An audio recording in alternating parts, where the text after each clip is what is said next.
என் அன்பு குழந்தையே, கலங்காதே. உன் கடன் சுமை உன்னை வாட்டுவதை நான் அறிவேன். உன் நெஞ்சில் கணக்கும் பாரத்தை நானும் உணர்கிறேன். இந்த கடன் சுமை உன்னை தனிமைப்படுத்தி இருக்கலாம், உறக்கமற்ற இரவுகளை அளித்திருக்கலாம். ஆனால் ஒன்று மட்டும் நினைவில் கொள், இருள் சூழ்ந்த காலங்கள் நிரந்தரமல்ல. ஒவ்வொரு இரவுக்கு பின்னரும் ஒரு புதிய விடியல் காத்திருக்கிறது.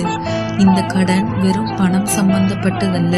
இது உன் மனதை, உன் நம்பிக்கையை, உன் நிம்மதியை பாதிக்கும் ஒரு சவால். ஆனால் நீ யார் என்பதை இந்த சுமை தீர்மானிக்க அனுமதிக்காதே. நீ உழைக்கிறாய், ஒரு நல்ல வாழ்வுக்காக இயங்கிக் கொண்டிருக்கிறாய் என்பதை பார்த்து கொண்டுதான் இருக்கிறேன். உன் நேர்மைக்கும் உழைப்புக்கும் நான் துணையாக நிற்பேன். உன் ஒவ்வொரு அடியிலும் என் துணை உனக்கு இருக்கும். இந்த சங்கடங்கள் அனைத்தும் ஒரு பாடமே தவிர உன் வாழ்வின் முடிவல்ல.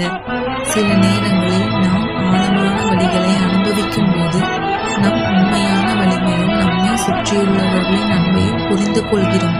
இந்த சூழல் உனக்கு மேலும் பொறுமையையும் விடாமுயற்சியையும் கற்றுத்தரும். உன்னை நான் ஒருபோதும் கைவிட மாட்டேன். உன் ஆன்மாவில் ஒளிந்திருக்கும் அந்த அணையாத நம்பிக்கையை நான் மீண்டும் உயிர்ப்பிப்பேன்.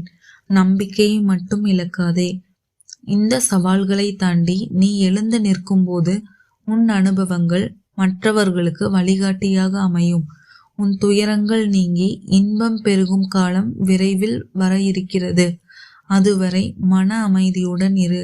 உன் உள்ளத்தில் நான் குடிகொண்டிருக்கிறேன். நான் என்றும் உன்னுடன் இருக்கிறேன் என்பதை